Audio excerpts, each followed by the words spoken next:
kuamini. Je, mwanamfalme atakuwa yule atakayembadili? Walinong'ona. Siku moja mwanamfalme alimwalika Dana kutembea kando ya mto. Hewa ilikuwa baridi na maji yalitiririka kwa upole. Walipokuwa wakitembea bega kwa bega, mwanamfalme alijifikiria, labda Dana anaanza kunipenda. Hajanikataa wakati wote huu. Akihisi kujiamini, mwanamfalme alifanya kosa baya. Alinyosha mkono kushika mkono wa Dana, akifikiri ilikuwa ishara ndogo ya upole. Lakini kwa Dana, haikuwa ya upole hata kidogo. Alihisi kama mtu anajaribu kumdhibiti, kama vile wanaume aliowapiga kabla.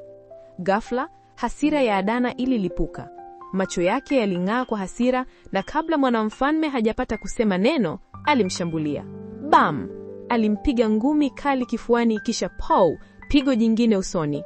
Mwanamfalme alijaribu kujitetea, lakini Dana alikuwa na nguvu